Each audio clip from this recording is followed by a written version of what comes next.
This is my final video for 2018. Thank you for sticking around. Let me just say, this is in no particular order at all. So,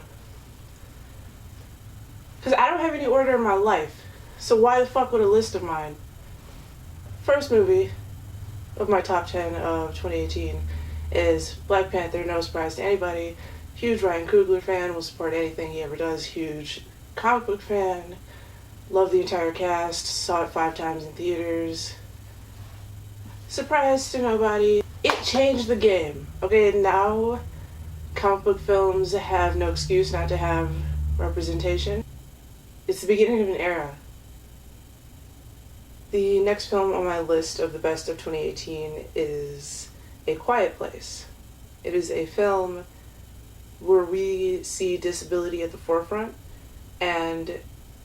but it's not seen as a disadvantage, it's seen as an advantage. In this post-apocalyptic world, you will survive. You are a benefit, you are an asset, you are not a detriment to your able-bodied peers and family. And also as a horror film, it was amazing, okay? It was what it needed to be, and I'm glad John Krasinski made it. The next film on my list is Mission Impossible 6, and it did not disappoint. You know, you think with action films, there's only so much you can do. They become repetitive, especially in a singular franchise, and you're like,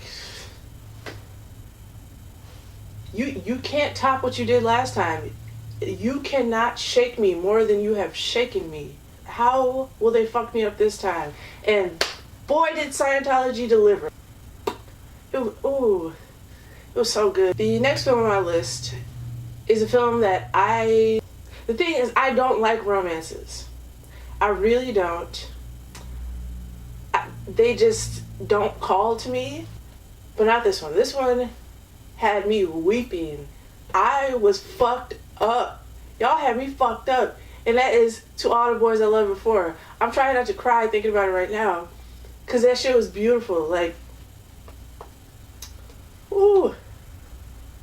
All romances have been done before.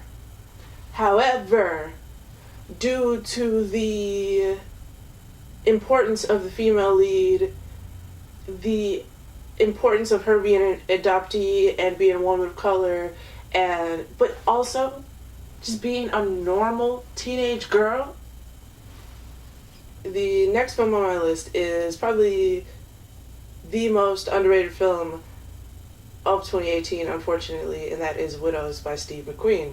That movie is the best narrative, it's the best written film of 2018. So much effort went into this film, so much research went into this film, and it's being ignored. There's so many fantastic performances by fucking Daniel Kaluuya and Viola Davis, and it had such an important message to it, but that's all being glossed over in favor of white directed films about black people, or films directed by black people that white people are comfortable with.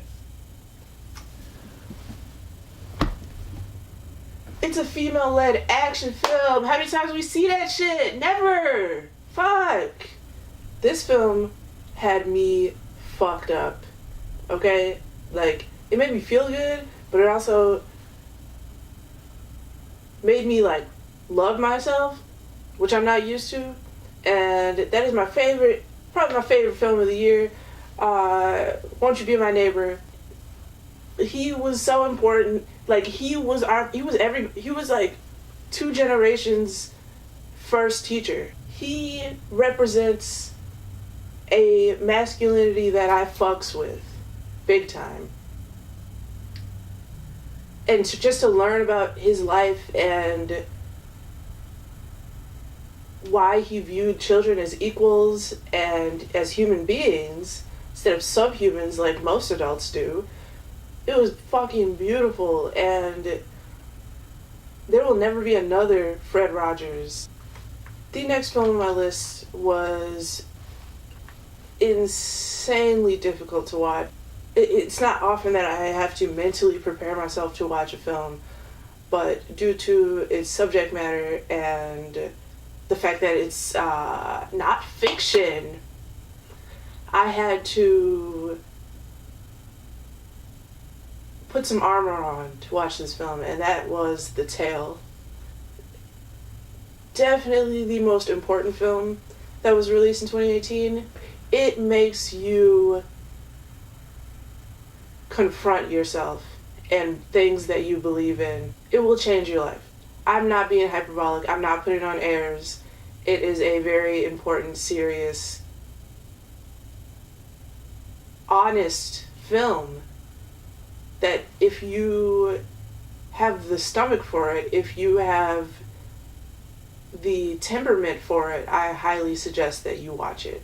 The next film on my list is a tale of not conforming to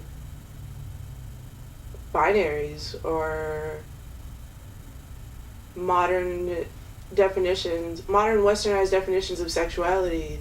It's about black love, it's about black femininity, it's about black female sexuality, it's intersectional, it's beautiful, it's Michael Jackson levels of artistic and Prince levels of expression, and that is Dirty Computer. There will never be another like Janelle. Ever. My penultimate film should be a surprise to nobody, and that is mid-90s. I am coming at this from a unbiased standpoint. I know that that's not completely possible. You will always have your biases with you, but please just hear me out. Mid-90s is a beautiful, well thought of, well cared for piece of cinema. Jonah wrote it very intentional. He's very considerate with every single line that is in that script. I think it shows healthy forms of masculinity. It shows disgusting forms of masculinity, but then you see characters in other scenes totally break that down. You don't have to perform your masculinity in one way to be accepted. You don't have to submit to how society views what manliness is. You can cry. You can express yourself healthily. You shouldn't have to experience so much pain. Period. I commend Jonah for doing that. For putting that much effort and maturity into it and confronting these things that we celebrate men for that we shouldn't be. And it needs to end with our generation. Alright, so since I started off with Black Panther, I have to end it off with this masterpiece. It's only right. And that is Spider-Man Into the Spider-Verse. And I say that because we started off the year in February with a very beautiful love letter to Black people, and we're ending off the year with another love letter to Black people. Both Black directors, both superhero films, both Black male protagonists, and my heart is full. It has a beautiful message behind it, and I feel like every year I consider getting a superhero tattoo, and this is my superhero tattoo of 2018. I want that shot of Miles falling when in reality he's rising. Shit. It's just so beautiful. Fuck my makeup. Fuck this video.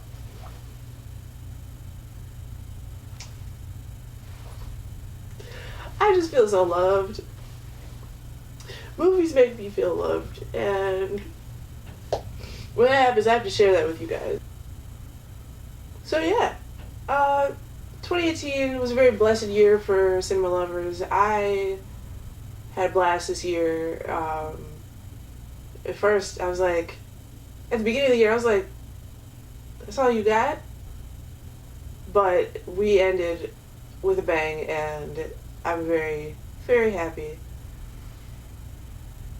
Love you guys, and see you in 2019.